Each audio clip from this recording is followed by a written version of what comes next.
Hello everyone, আসসালামু আলাইকুম। Welcome করছি Confidence IT Institute present Microsoft Office কোর্সে। আমি আপনাদের সঙ্গে আছি Al Amin Molla, UX UI designer and social media manager, director and instructor, Confidence IT Institute. তো চলুন 15তম ক্লাসের টপিকগুলো আমরা একটু দেখে নিই।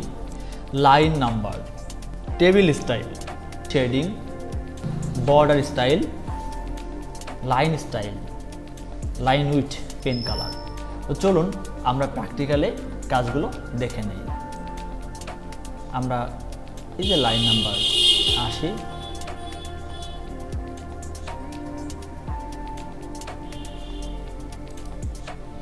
তার জন্য আমাকে এটা কাজ করতে হবে। আমার এখানে কিছু ডেমো টেক্সট নিয়ে নিতে হবে। আমি আমার টেক্সট ডকুমেন্টটি ওপেন করে নিয়ে নিলাম। এখন যদি আমি ডকুমেন্টগুলো সিলেক্ট করে যদি পেজ লেআউট থেকে লাইন নাম্বারে ক্লিক করি, কাউন্ট, তাহলে এই যে আমরা দেখতে পাচ্ছি আমাদের ডকুমেন্টে বাঁ সাইডে কতগুলি লাইন আছে এই প্যারাগ্রাফের মধ্যে, বা এখানে কয়েকটি প্যারাগ্রাফে সেই নাম্বারগুলো এখানে কাউন্ট করে দিচ্ছে বা দেখা যাচ্ছে। তো চলুন আমরা শুরু করি, আজান শেষ হয়ে গেছে অলমোস্ট। তো আমরা লাইন নাম্বারে দেখে নিলাম। ইনসার্ট মেনুতে যাচ্ছি, এখান থেকে টেবিল ড্রয়িং করতেছে। টেবিল ড্রয়িং করলেই আমার টেবিল টুলস এবং ডিজাইন এবং লেআউট নামে দুটি সাব টুলস চলে আসবে, মানে সাব মেনু চলে আসবে। এখন আমি চাচ্ছি আমার এই প্রথম যে রোটা আছে, প্রথম রোটার ব্যাকগ্রাউন্ডে আমি আলাদা একটা কালার দিতে, যেটা আমরা শেডিং হিসাবে বুঝি। শেডিং থেকে আমি যে কোনো একটা কালার এখানে অ্যাপ্লাই করতে পারতেছি। আমি এই কালারটা এখানে অ্যাপ্লাই করলাম, বা চাইলে আমি ব্ল্যাক কালারও দিতে পারতেছি, বা ব্ল্যাক টাইপের কোনো কালার ইউজ করতে পারতেছি। এটা আছে আমাদের শেডিং কালার। শেডিংয়ের পর আছে আমাদের বর্ডার স্টাইল এবং লাইন স্টাইল। বর্ডার স্টাইল এবং লাইন স্টাইল যদি আমাদের দেখি, এটা হচ্ছে আমাদের বর্ডার স্টাইল। আমরা টেবিলটাকে সিলেক্ট করে যদি আমরা বর্ডার স্টাইলে আমরা যদি স্টাইল চেঞ্জ করে দিই, তাহলে আমাদের মানে নর্মালি টেক্সট যেভাবে চেঞ্জ হয় সেভাবে চেঞ্জ হয়নি। এখানে একটা পেনের লুক আসছে।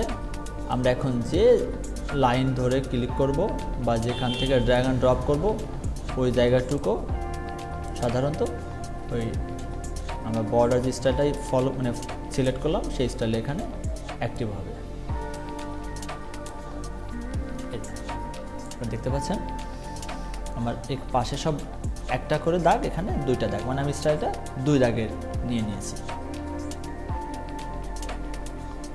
আবার যদি আমি এখান থেকে বর্ডার যাই, তাহলে বর্ডার আমি অল বর্ডারে ক্লিক করলে সবগুলা বর্ডারে ওই স্টাইলটি অ্যাপ্লাই হয়ে গিয়েছে। তো আমরা লাইন স্টাইলটা দেখে নিলাম এবং বর্ডার স্টাইল দেখে নিলাম। বলছে লাইন উইডে আমার এই লাইন যেগুলো আছে টেবিলের, এই লাইনগুলোর উইথ কেমন হবে, মানে এটা কতটা মোটা হবে। তার জন্য আমি এই যে লাইন উইথ এখানে আছে হাফ, 1/2, আমি 3/4 নিতে পারি, তার থেকে বেশি আমি নিতে পারি। আমি নিলাম আছে 1.5 ইঞ্চি পরিমাণ, মানে 1/,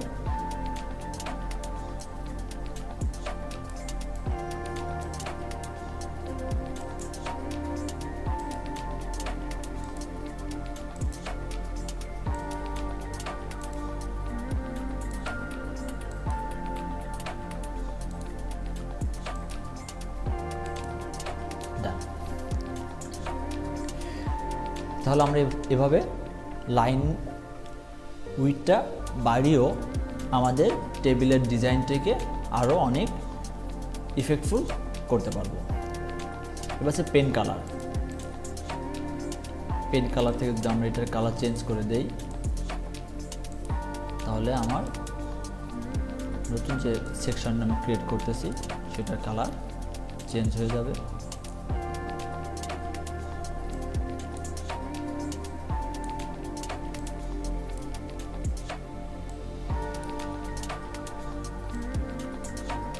ডান।